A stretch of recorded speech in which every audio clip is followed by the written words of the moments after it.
Welcome to Beyond Better, a podcast that explores a simple but profound idea. We all deserve to live lives we love, and that includes our work lives too. I'm your host, Stacey Ennis, an author, book coach, speaker, and long-time location-independent entrepreneur living in Portugal with my family of 4.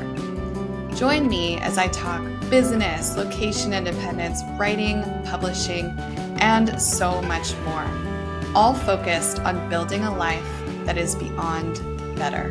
Welcome. I'm so happy to be here with you for a solo episode. Every time I do one of these, I'm like, oh, I love these. I should do these more often. Today, I want to have a short, sweet, and targeted conversation with you about intuition. And I want to share a little bit about my own journey in trusting my own inner wisdom in relation to my business. I want to go back a little bit and talk a bit about my journey as an entrepreneur, as a business owner. If you've been following my work for any length of time, you've probably heard me say I've been in business for 14 years. It'll be 15 actually in just a few months. So it's been a while. It's been a journey. I started out as a teacher. I had a side hustle. I actually started out my business wanting to serve the service community and helping them communicate better with their English patrons. That was a big flop. I tried my hand at travel writing. None of that really worked out until I got into the world of publishing, which was my first love anyway. And I grew a really successful, by most people's standards, freelance business. But when my kids were born, and specifically when my youngest started having a lot of health problems, I realized that I needed a business that would function beyond me, that I needed to really step into entrepreneurship, grow a team, and build something that, if I had something happen, I didn't have to be at my computer for my business to maintain health and to serve and support my family. And so about probably, maybe like 4 or 5 years ago. Before that, I started thinking about this, but about 4 or 5 years ago, I got really serious about shifting my business model. And that was really hard. It was very difficult because I had built this entire business around me as a service provider. I had an assistant. Every so often, I would bring in editors or I'd bring in other people to support me in little capacities. I'd hire a person for a marketing launch or for PR or something, very small one-off projects. And I knew that running this business in a different way meant I was going to have to learn. And I think that I thought that a lot of it was education that I needed. But actually, now that I'm, 4 or 5 years out, I know a lot of it was really mindset, and it still is mindset actually to this day. I find that every level of growth that I get to really is more about my mindset than my knowledge gaps, although certainly knowledge plays a huge part of it in success. But a lot of times it's really my inner world that needs a lot of the growth. So to mitigate the problem that I thought I had, which was a knowledge gap, which, let me just say again, it was a knowledge gap. I didn't know what I didn't know. How do I go from being a solopreneur into having a team and not being the one that's doing all the work all the time? That was a gap. And so to solve that, to learn this new skill, I started immersing myself in everything I could find. I joined a group, an entrepreneurial group. I read all the books. I hired external experts to come in and support me, spent a lot of money on those external experts.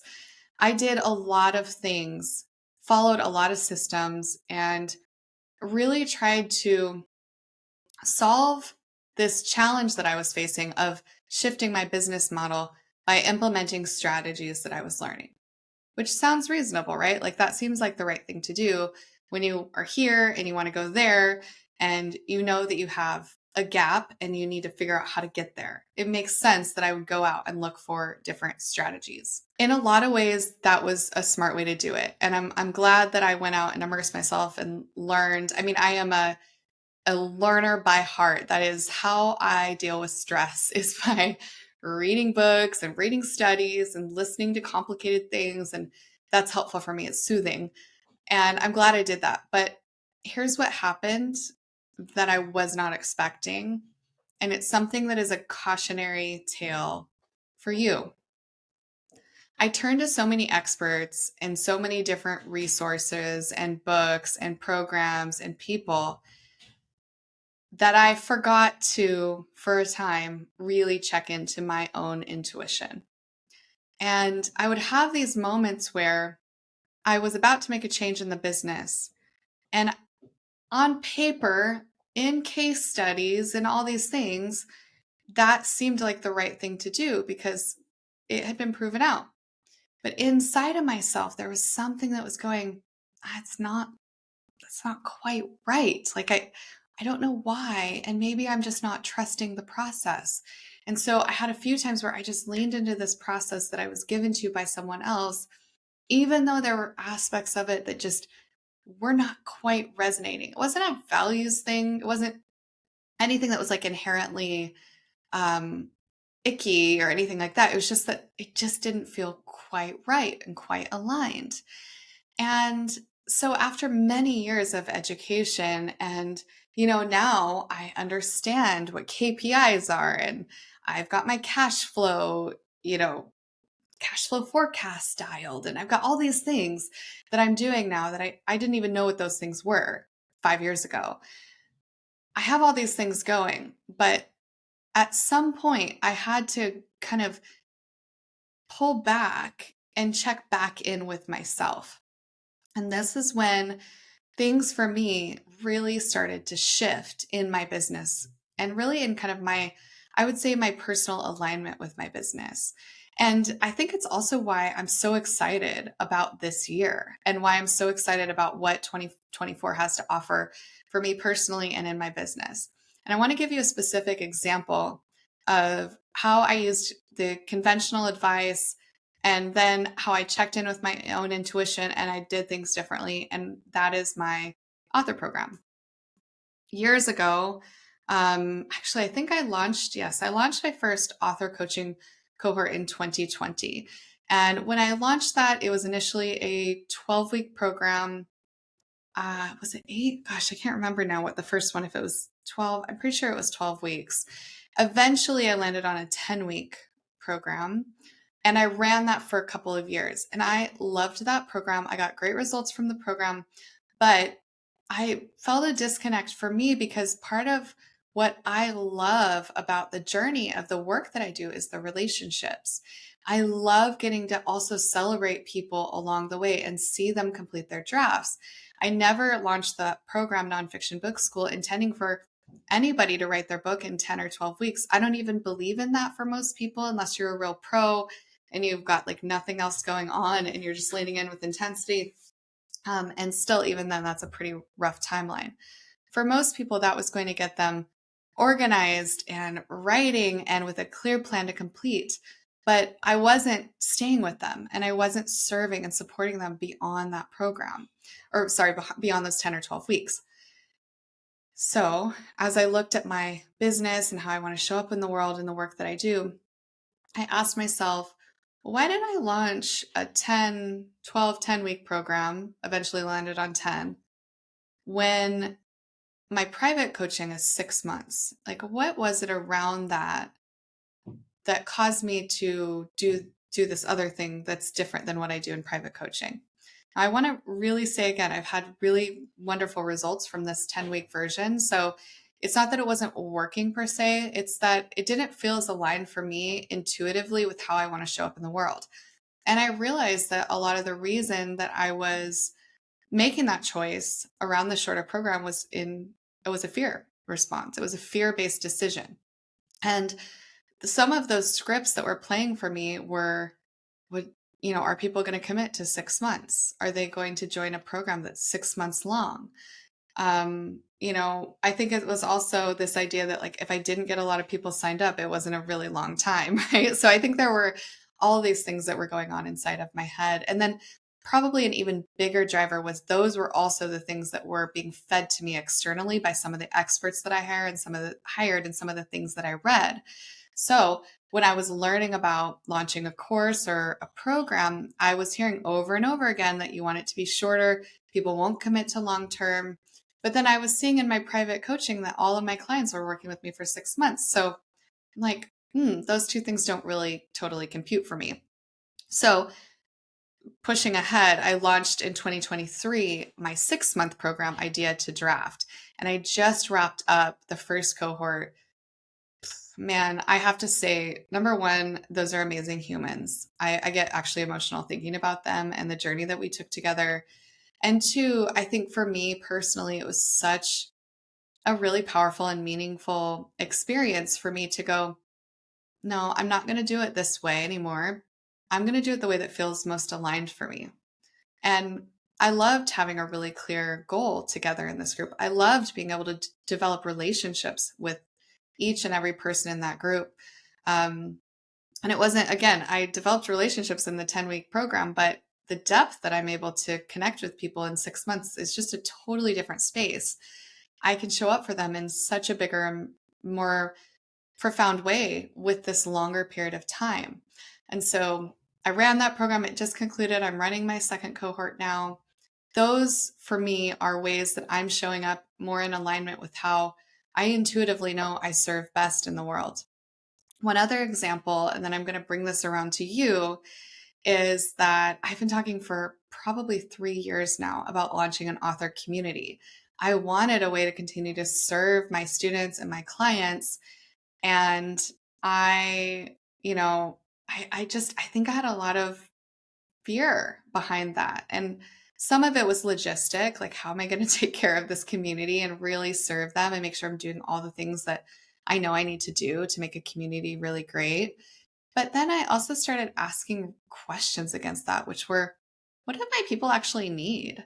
Do they need daily communication? No. Do they want it? Probably not. I mean, yeah, they want it from the community, but they don't need a daily newsletter. I would get overwhelmed with that. What do they need? They need access to me for questions and coaching and support.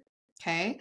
They need additional training and expert guidance. Okay, I can provide that. I can bring in experts. So I started to build the thing that was actually connected to my intuition and what I knew people needed versus what all the experts out there are telling me that people needed, not knowing my unique value that I bring, not knowing the people that I serve. So while I built this with this knowledge of my value and this person that I serve, I also am still doing the education and learning so that I can come informed, but I'm not disconnecting with my intuition. I'm bringing my intuition to the decision making. So rather than going, oh, give me the play by play on how to do this, I'm coming in and I'm saying, yeah, give me the play by play on how to do this, but I know these things. And if that doesn't resonate, I'm rather than going, oh, I just don't know what I'm doing here, I'm going to really push back and question and make sure that I'm making decisions that feel really aligned and really, really anchored to my intuition.